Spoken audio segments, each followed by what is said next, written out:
Bonsoir et merci de nous recevoir à travers cette émission. Coup de projecteur ce soir sur le secteur des postes et télécommunications, un secteur en pleine expansion au Congo, mais qui a justement des défis à relever pour essayer de réduire la fracture numérique. Le Congo réussira-t-il ce challenge ? Réponse dans cette émission avec notre invité qui n'est autre que le ministre des Postes et Télécommunications, Thierry Lézin-Mongala. Bonsoir, monsieur le ministre. Bonsoir. Et bienvenue à ce plateau. Merci. Alors, monsieur le ministre, comment se porte le secteur des Postes et Télécommunications ? Il se porte, comme vous l'avez dit vous-même, un secteur en pleine expansion. Donc c'est un secteur qui se porte a priori bien. On vient de loin, vous le savez, il y a un peu moins de 20 ans, ce pays n'avait plus de télécommunications. Aujourd'hui, le secteur est arrivé à maturité pour ce qui concerne la téléphonie mobile. Aujourd'hui, on peut considérer que la couverture et le nombre d'abonnés sont quasiment de 100% pour la téléphonie mobile.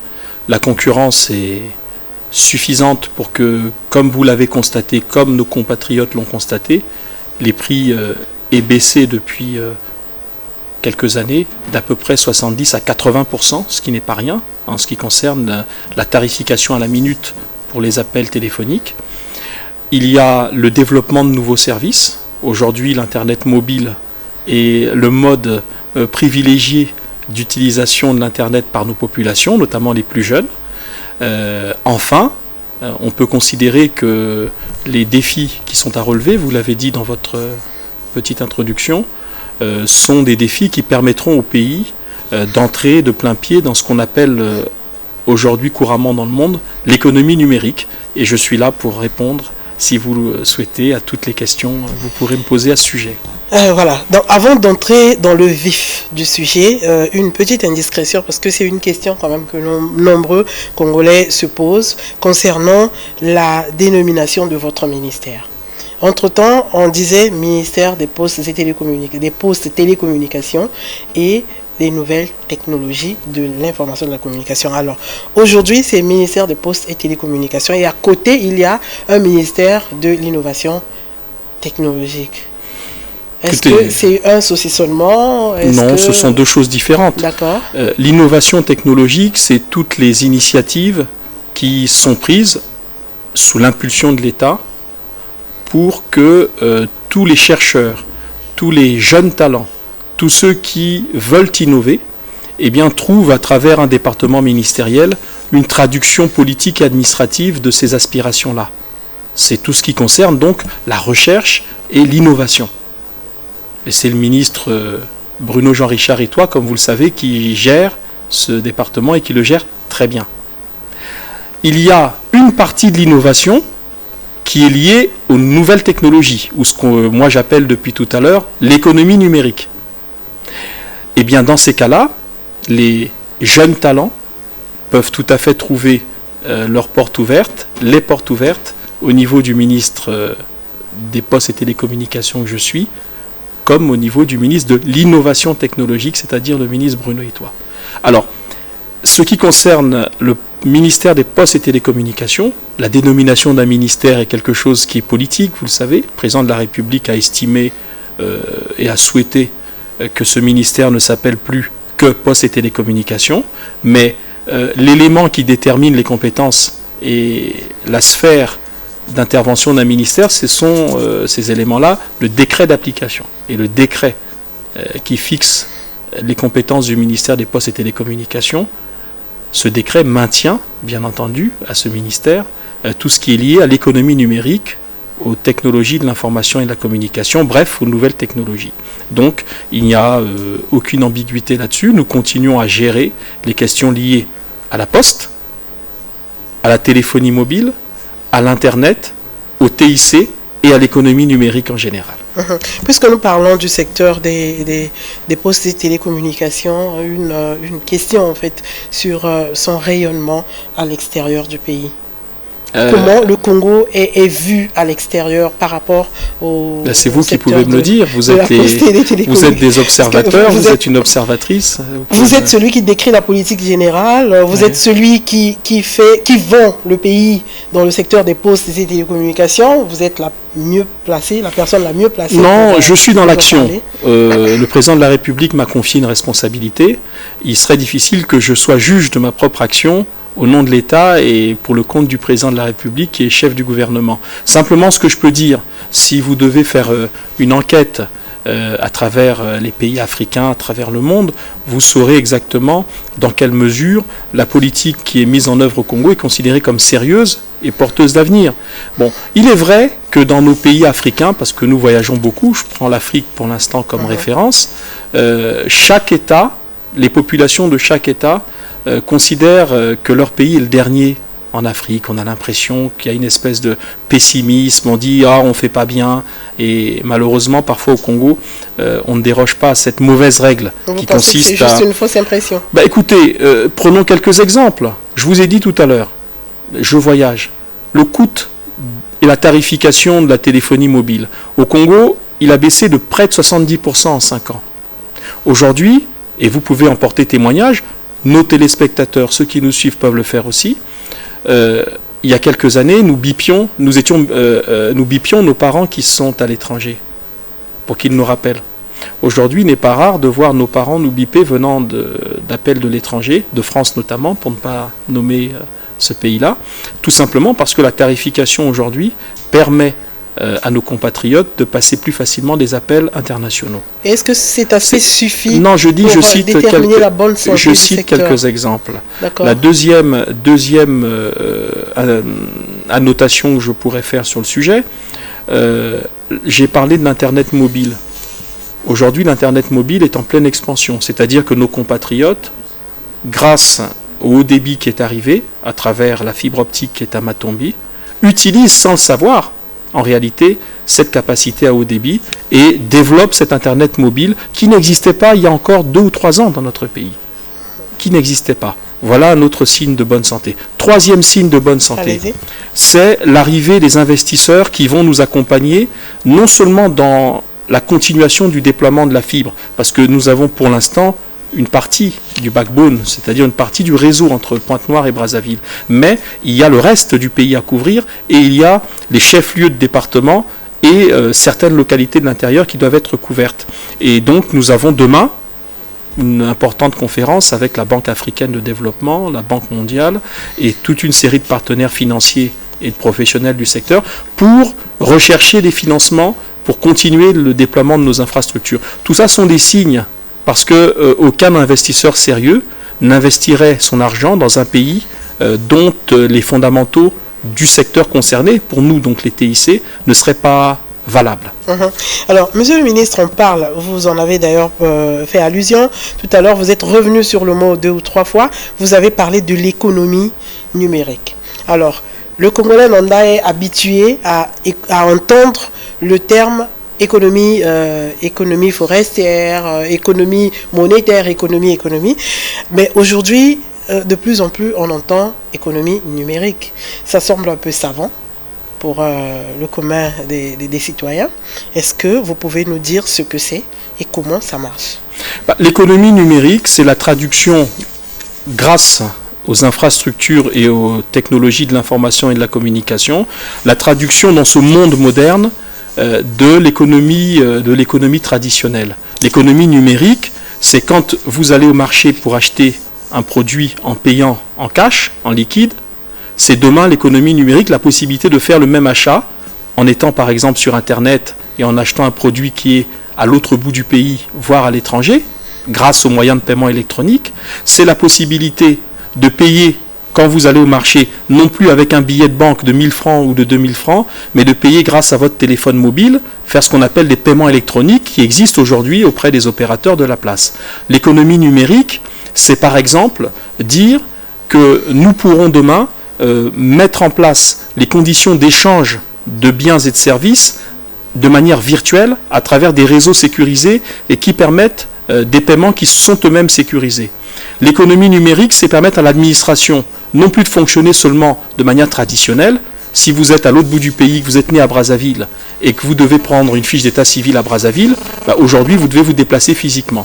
Demain, c'est l'administration en ligne qui va vous permettre, ce qu'on appelle le e-gouv, qui va vous permettre de faire depuis votre lieu de résidence, parfois à l'autre bout du pays, la même démarche administrative et demander depuis votre lieu d'habitation ou de travail une fiche d'état civil ou un document à Brazzaville sans avoir à vous déplacer.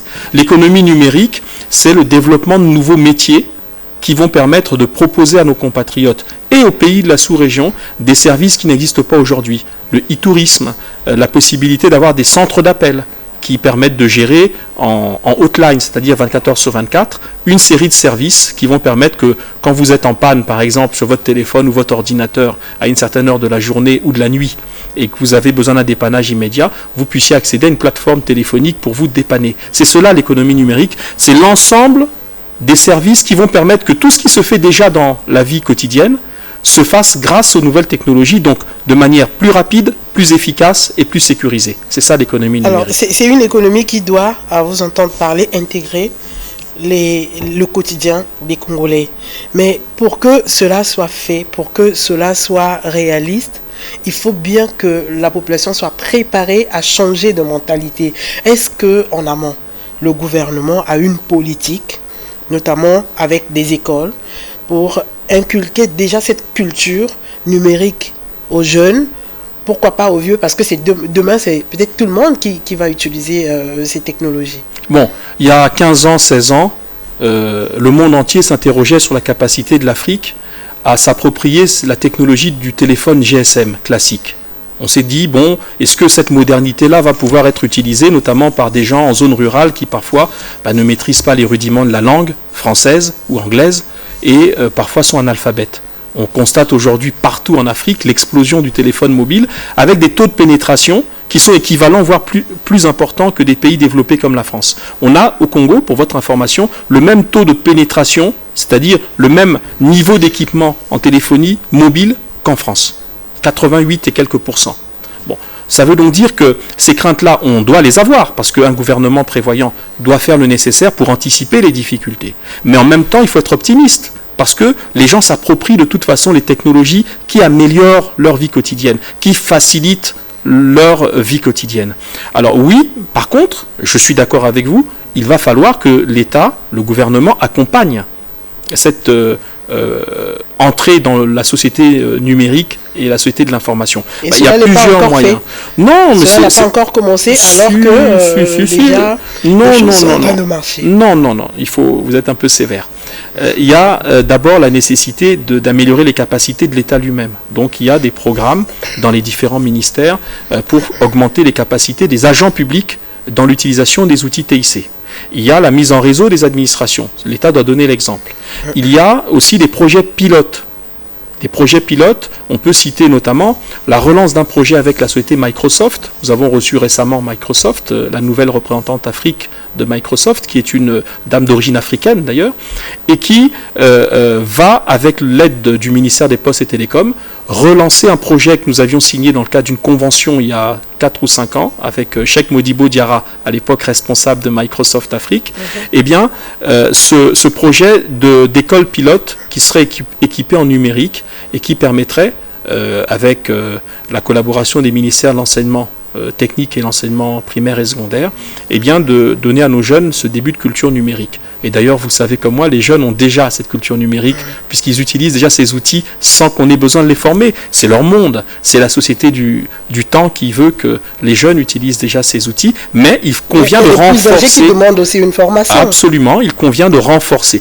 Formation, c'est un bien grand mot. C'est la possibilité pour eux de comprendre l'importance des outils. Quand les gens comprennent l'importance, on ne peut pas former les 4 millions de Congolais. Aucun État ne va former comme ça, ex abrupto, toute sa population. Même les pays les plus développés ne disent pas, les Américains ne disent pas, les 260 millions d'Américains vont aller en formation. C'est pas possible. Ce qu'on dit par contre, c'est de vulgariser, c'est-à-dire de rendre accessibles les technologies et de montrer leurs bienfaits dans la vie quotidienne. C'est quand les gens comprennent que c'est intéressant pour eux d'utiliser des outils, qu'ils apprennent à les utiliser. L'État lui a donné l'exemple, doit impulser, doit permettre que les plus jeunes, notamment, s'approprient des outils, Parce qu'on peut construire toutes les infrastructures, si personne ne les utilise, on appelle ça un éléphant blanc. Donc nous devons absolument éviter que tout ce que nous allons construire soit un peu comme des musées que personne n'utilise. Donc il faut effectivement accompagner par cette augmentation des capacités générales de la population. Mais je me demande toujours si on ne court pas encore ce risque, si on ne court pas déjà ce risque. Mais avant de répondre, Monsieur le Ministre, je vous propose de suivre cette page publicitaire. On se retrouve tout de suite après.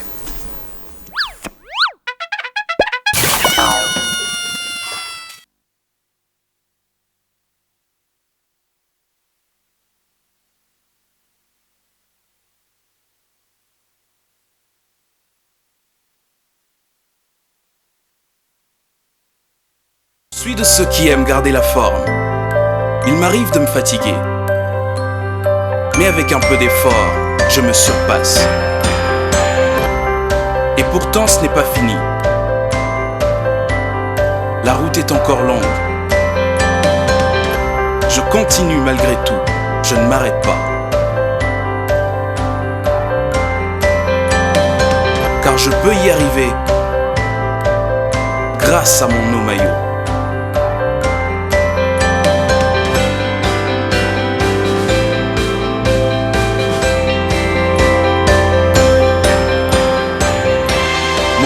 Le sait, ma femme aussi le sait. Le meilleur allié, c'est mon nœud maillot pour être toujours gagnant.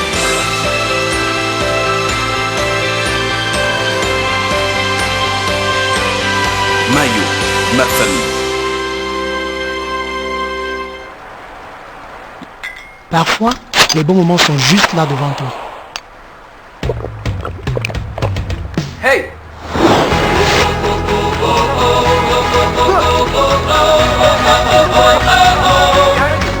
And now it feels so amazing. Can't see you coming and I'll never go again. I'm chasing the sun.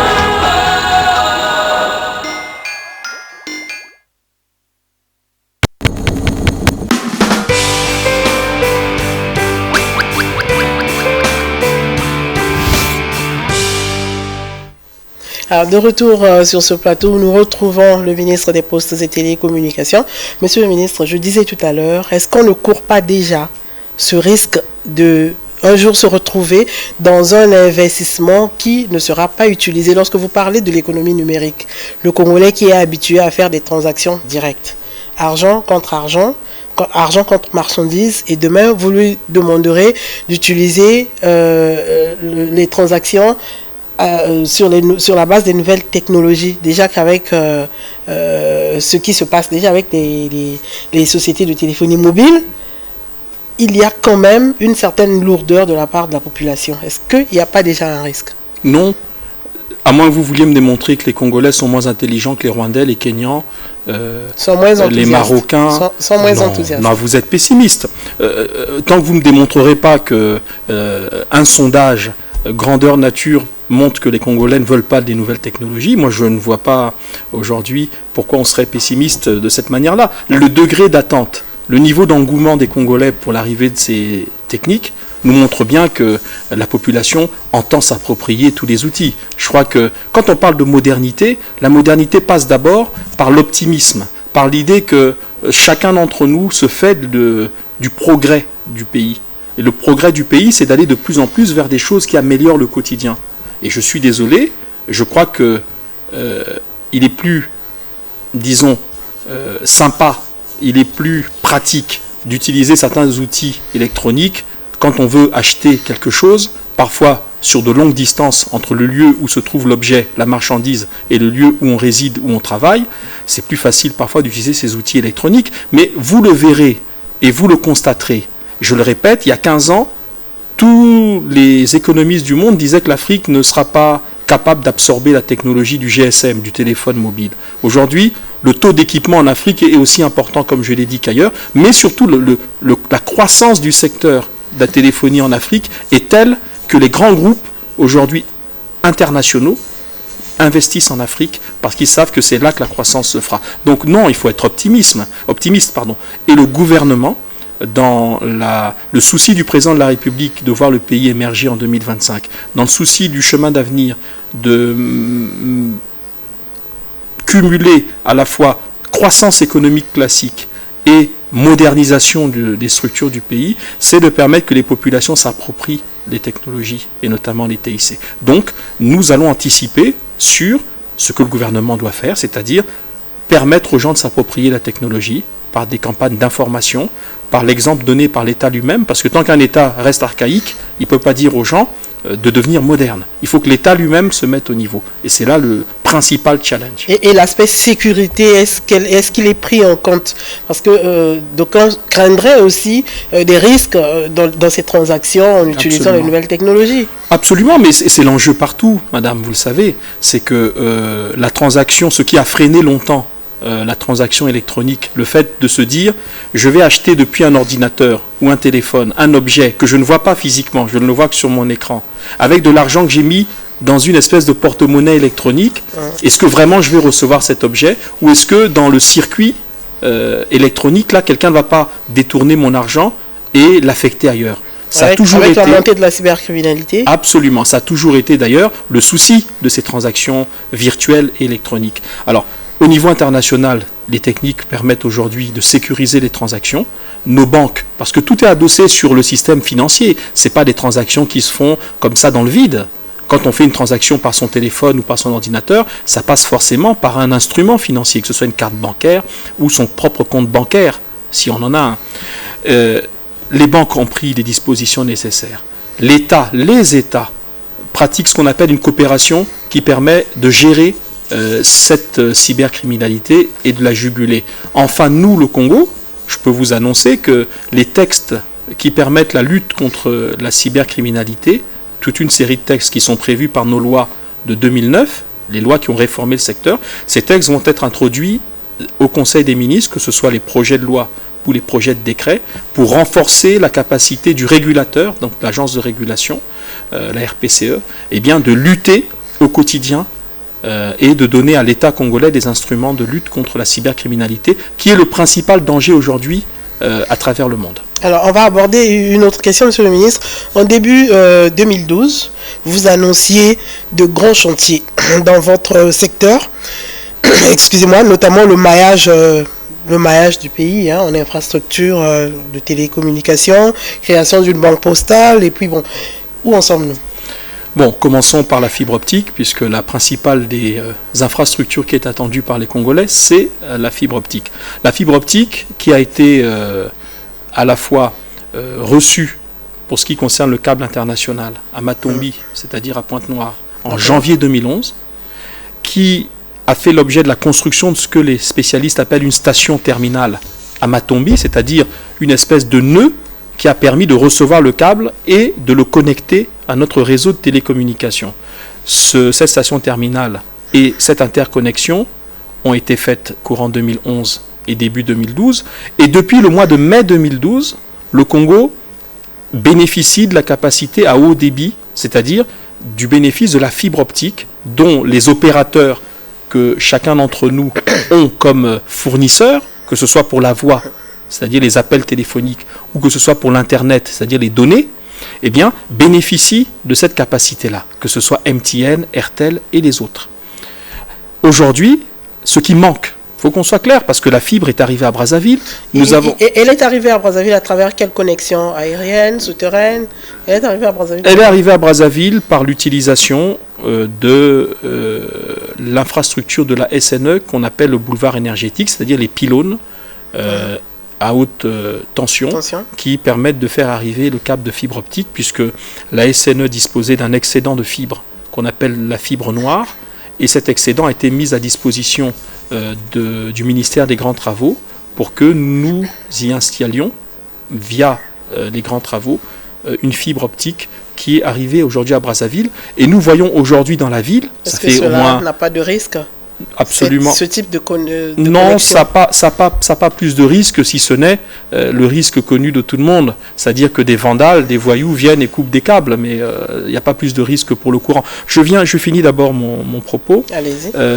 Aujourd'hui, les travaux de génie civil sont en cours, voire complètement réalisés à Brazza ou en voie de finalisation, ce qui va permettre techniquement d'amener la fibre jusqu'au niveau des résidences des bénéficiaires que sont les Congolais, à titre donc privé ou à titre professionnel.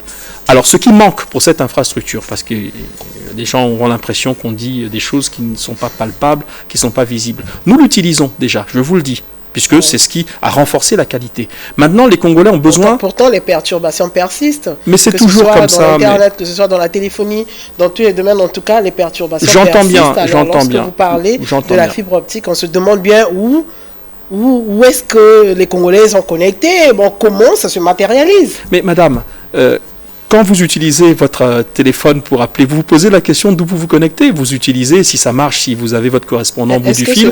Est-ce que ce n'est pas une interrogation philosophique satellitaire? Est-ce que ce n'est pas une préoccupation philosophique que vous soulevez? La vraie question, elle n'est pas là. La vraie question, c'est, aujourd'hui, la fibre est disponible. Nous l'utilisons sans le savoir, parce que tout simplement, ceux qui vont sur les réseaux sociaux, qui téléchargent des vidéos, qui envoient des vidéos, qui regardent parfois des films en streaming, comme disent les enfants, eh bien, tout cela, ils le font aujourd'hui parce qu'ils utilisent la fibre sans le savoir. Ce qui manque, madame, c'est ceci. C'est qu'une fois que l'État installe la capacité qui existe, c'est que l'État doit organiser deux choses. La première, c'est dire, la fibre appartient au pays, à l'État. Qui va la gérer? Première interrogation. J'étais il y a quelques instants encore avec le ministre des Finances.